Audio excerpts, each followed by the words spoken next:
আব্দুল্লাহ বিন হুযাফাকে প্রস্তাব দিল। আব্দুল্লাহ বিন হুযাফাকে প্রস্তাব দিচ্ছে, এ সামান্য বিষয় নয়, রোমের অর্ধেকটা রাজত্ব দিয়ে দেবে, রাজকুমারীর সাথে বিয়ে দিয়ে দেবে। জি, আর কোন অবস্থায়? জেলে বন্দী থাকা অবস্থায় তাকে এই প্রস্তাব দেওয়া হচ্ছে।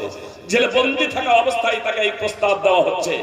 আব্দুল্লাহ বিন হুযাফা রাদিয়াল্লাহু তাআলা আনহু বলেছিলেন, ওয়াল্লাহি লাউ কানাত লিয়াদ দুনিয়া বিআসরিহা, আল্লাহর কসম করে বলছি, সমস্ত পৃথিবীটা যদি আমাকে দিয়ে দাও, সমস্ত পৃথিবী যদি আমাকে দিয়ে দাও, আর তারপরে বলো যে দিনে ইসলামের সামান্য অংশ ছেড়ে দাও, খ্রিস্টান ধর্ম গ্রহণ করা তো দূরে থাক, আমাকে যদি সমস্ত পৃথিবীর মালিক বানিয়ে দেওয়া হয়, আর তারপরে বলা হয় যে ইসলামের কিছু ছেড়ে দাও, মা তারাকতু শাইয়্যাম মিন দীনি, তাহলে আমি ইসলামের বিন্দু মাত্র অংশ ছেড়ে দিতে প্রস্তুত না। জানতেন যে আল্লাহকে, আল্লাহকে জানতেন, আখিরাত কি জানতেন, জান্নাত কি জানতেন, জাহান্নাম কি জানতেন, কবরের শাস্তি প্রসঙ্গে আল্লাহ তাআলার পরিচয় সম্পর্কে বিশেষভাবে জ্ঞাত ছিলেন। জানতেন এই দুনিয়ার জীবনটা হচ্ছে ক্ষণস্থায়ী, আখিরাতের জীবনটাই হচ্ছে মূল। এজন্য কোন প্রলোভন তাদেরকে ইসলাম থেকে বিচ্যুত করতে সক্ষম হয় না। এমনকি এই আব্দুল্লাহ বিন হুযাফাকে বাদশাহ, রোমের বাদশাহ পরামর্শদাতাদের সাথে পরামর্শ করে এই সিদ্ধান্তে উপনীত হলো যে সুন্দরী, রোমের সব থেকে সুন্দরী যুবতীকে সম্পদ দিয়ে, টাকা পয়সা দিয়ে নিয়ে আসা হবে, আর তার মাধ্যম দিয়ে আব্দুল্লাহ বিন হুযাফাকে প্রথমত বিভ্রান্ত করতে হবে, ইসলাম থেকে কিছুটা দূরে সরাতে হবে, তার দ্বারা পাপ কাজ করাতে হবে, আর যখন সে পাপ কাজে নিমজ্জিত হবে তখন তাকে অন্যান্য পাপ কাজে ইসলাম থেকে বিমুখ করা খুব সহজ হয়ে যাবে। এজন্য দেশের সব থেকে সুন্দরী যুবতী, তার কারণ আব্দুল্লাহ বিন হুযাফা কয়েক মাস ধরে রোম সম্রাটের জেলে বন্দী ছিলেন। তারা বলল এ হচ্ছে একজন যুবক।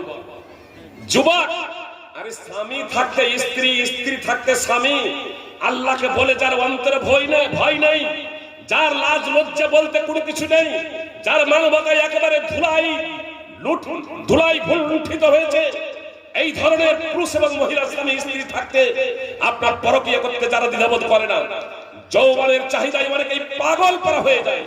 আব্দুল্লাহ বিন হুযাফা রাদিয়াল্লাহু তাআলা আনহু যৌবনে ভরপুর, পরিবার থেকে কয়েক মাস থেকে বিচ্ছিন্ন আছেন, আপনার রোমের জেলে বন্দী রয়েছেন আব্দুল্লাহ বিন হুযাফা সাহমি রাদিয়াল্লাহু তাআলা আনহু।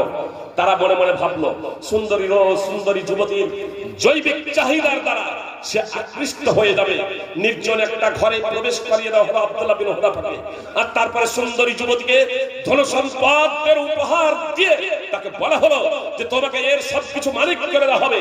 আব্দুল্লাহ বিন হুযাফাকে তোমার যৌবনে আকৃষ্ট করতেই হবে, তোমার যৌবনের ফাঁদে, তোমার যৌবনের সৌন্দর্যের ফাঁদে তাকে ফেলতেই হবে, যেভাবে সক্ষম, যেভাবে তোমার ইচ্ছা তুমি তাকে ফেলো। তোমার যৌবনের সৌন্দর্যের ফাঁদে বাইরে থেকে দরজা লক করে দেওয়া হলো, ভিতরে এখন শুধু একটা রুমের ভিতরে আব্দুল্লাহ বিন হুযাফা এবং রোম সম্রাটের সবথেকে সুন্দরী যুবতী প্রবেশ করে। যুবক এবং যুবতী যারা আছেন কথা খুব মনোযোগ দিয়ে শুনুন, মুসলিম পুরুষ ও মহিলা অন্যান্য তারাও কথা খুব মনোযোগ দিয়ে শুনুন। আব্দুল্লাহ বিন হুযাফা নির্জন রূপে রয়েছেন, তার কাছে এখন রোম সাম্রাজ্যের সবথেকে সুন্দরী যুবতী, আর কেউ নেই। বাইরে থেকে দরজা লক, বাইরে থেকে দরজা বন্ধ করে দেওয়া হয়েছে, আর ওই যুবতী নিজেকে উলঙ্গ করে নিজের শরীর থেকে সম্পূর্ণ কাপড়কে নামিয়ে দিয়ে আব্দুল্লাহ বিন হুযাফার সামনে গিয়ে নানা অঙ্গ ভঙ্গি করতে থাকে, যাতে আব্দুল্লাহ বিন হুযাফার কাম ভাব জাগ্রত হয়। কিন্তু আব্দুল্লাহ বিন হুযাফা তার দিকে চোখ তুলেও তাকায় না। এই যুবতী ডাইরেক্ট গিয়ে তার গায়ে গিয়ে পড়ে সামনে। আব্দুল্লাহ বিন হুযাফা পিছন দিকে ফিরে যান, আবার যখন ডান দিক দিয়ে পিছনে যায় বাম দিকে ঘুরে যান আব্দুল্লাহ বিন হুযাফা, আবার যখন বাম দিকে যায় ডান দিকে ঘুরে যান, এইভাবে অগ্র পশ্চাৎ হতে থাকে। দীর্ঘ প্রচেষ্টা করে সেই যুবতী কোনোভাবেই আব্দুল্লাহ বিন হুযাফার কাম ভাব জাগ্রত করতে সম্ভব হলো না। পরিশেষে ওই যুবতী বের হয়ে, ওই যুবতী দরজার কাছে এসে দরজায় যারা প্রহরী ছিল তাদেরকে বলল আমাকে তোমরা বের করো। তারপরে বলছে ওয়াল্লাহি লা আদরি, আল্লাহর কসম করে বলছে, আল্লাহর কসম করছে বলে ভাববেন না যে মুসলমান। আসলে আরাবিয়ান আপনার খ্রিস্টান এবং ইহুদি, তারাও আল্লাহ আল্লাহ বলতো, আল্লাহরই কসম খেত। তো এই মেয়ে সে বলছে আল্লাহর কসম করে বলছি, ওয়াল্লাহি লা আদরি আলা বাশারিন আদখালতুমুনি আম আলা হাজারিন।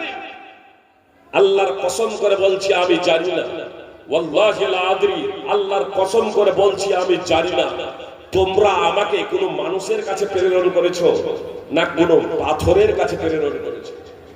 আল্লাহর কসম করে বলছি আমি জানি না তোমরা আমাকে কোনো মানুষের কাছে প্রবেশ করিয়েছো না কোনো পাথরের কাছে প্রবেশ করেছো। এ মানুষ না পাথর আমি বুঝতে পারি না।